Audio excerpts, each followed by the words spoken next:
We apparently had a riot in Keene State College in New Hampshire over pumpkins. Fascinating. What in the world happened here? Well, let's go to the Associated Press to begin to explain this story. Keene State College students quickly cleaned up from a chaotic weekend Sunday after violent parties near the city's annual Pumpkin Festival led to destruction, dozens of arrests, and multiple injuries. Now, by the way, that's the first sentence in the Associated Press story. I want to come back to the beginning of that a little bit later in the story, but it begins to give you a sense there was significant destruction here and a lot of arrests. They continue to explain that the parties around the school coincided with the annual Keene Pumpkin Festival, where the community tries to set a world record of the largest number of carved and lighted jack-o'-lanterns in the one place. The violence prompted police in riot gear to use tear gas as they try to control the crowd. In the beginning there, it's, you got people making jack-o'-lanterns, they're trying to set a pumpkin record, everybody's having fun, etc. But then it gets really ugly.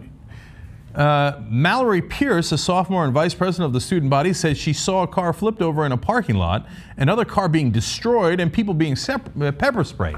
So they're not messing around here. This is some serious violence here. While Pearce was extremely disappointed in the violence, she said her faith was restored when enough volunteers showed up Sunday morning to clean up the campus that they finished their work in less than an hour. Okay, so now let's begin to talk about the difference between this and what we see in African American communities, Ferguson being the latest example. So the first sentence in the article talked about how the students quickly cleaned up, and then the fifth paragraph re-emphasizes, but don't worry, even though there was tremendous violence and a lot of arrests, the students really cleaned up. Oh, they were great. Now, the reality is, in Ferguson, we told you a story about a reporter who went and talked to the store owners, the ones that got looted. And what they said was, people from the Ferguson community were there not the next day, they were there that night cleaning up. When they came to their stores at 5 in the morning, community members were already cleaning up their stores. You saw that on a great piece written on Huffington Post, and you saw it here. And that Associated Press didn't lead with, great cleanup effort in Ferguson after civil unrest. They didn't mention that over and over. In fact, almost none of the stories outside of the Huffington Post one mentioned it at all. So a little bit of a difference in how this is being treated. It's going to get much more stark as we go along. WMUR-TV in Manchester showed video of a crowd overturning a car, people running from tear gas clouds, street signs being torn down, and fires burning the streets. Police also investigated reports of people throwing glass bottles and fireworks and jumping off a roof and banging on cars. Imagine if they had lit cars on fire and thrown all these different things at cops in Ferguson. Oh, what would happen then, right? Do you think it would have been described as, happy-go-lucky students get into a little bit of a melee over pumpkins, but then they clean up right away. Look, I'm going to give you more details on that in a second. One group of young people, they said, threatened to beat up an elderly man. Oh, imagine if that happened in Ferguson. Oh my God, okay. And another resident heard someone threatening to kill officers, according to the police log. At least 30 people were injured near the school before evening Saturday, and 20 of them were taken to hospitals, Keene Fire Chief Mark Howard told New England Cable News. 20 of them were taken to hospitals, okay? So obviously the violence was significant here. Now, they do cover it in the story, and they explain that. Now, let's go to some of the contrasts between this and when you normally see a story about rioting among African Americans, okay? Student body president Bobby Graham said he was disgusted by the destruction he saw and said he believes most of the perpetrators were not Keene State students. Now, that's reported as, okay, that makes sense. They're not mainly Keene State students. Now, when it was reported that most of the people that were causing trouble at the Ferguson protesters were not from the community, it was always with a note of skepticism. Like, organizers of the protests say that a lot of people are not from the Ferguson community. Not, okay, the guy says it and it's obviously the case, right? You can say I'm nitpicking here, but the tone is important because it paints a picture for people. When black people do this, it is incredibly dangerous, and that's how they are, right? When white people do it, oh, golly gee, right?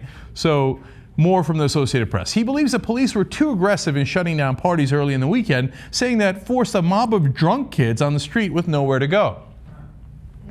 So, when cops are too aggressive with people protesting for their rights, saying, hey, don't shoot us if we're unarmed, well, that's problematic, and it's 50-50, he said, she said, I don't know about that. In this case, I mean, look, come on, the cops had it coming. The kids were all drunk, and when you shut down their parties, what were they supposed to do? Okay, Ruth Sterling, whose company manages the festival, said the violence did not spill over into what she called a, quote, truly beautiful event.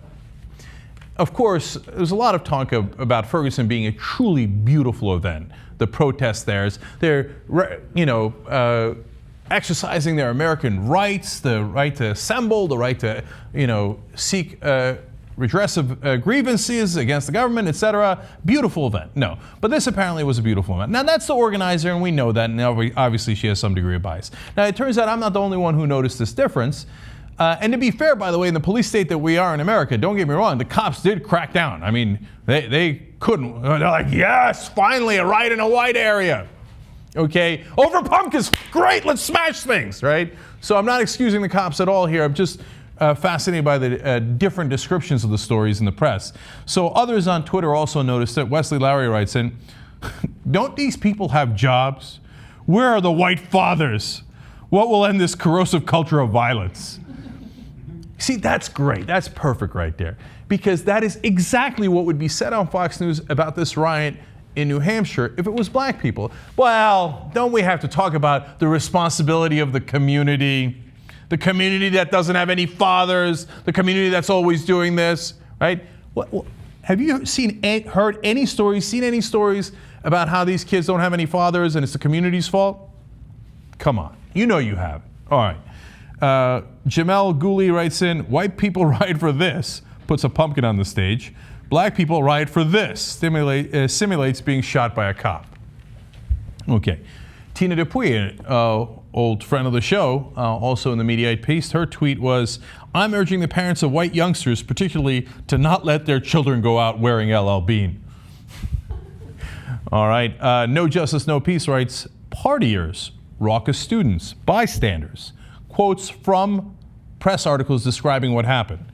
Mainstream media uses all the nice words to describe the white stuff. Right? Can you imagine if after a riot in a black area, they said, but it's okay, they were just partiers. It's okay because they were drunk and the cops busted up their parties. What else were they supposed to do? You know you wouldn't see that. You know it for a fact. Even if you're the most conservative person in America, you know it. Okay. And then Lisa Wines with a more just funny tweet. Pumpkin on pumpkin violence. Pumpkins have been killing each other for years. Okay, and then we go to Why Love.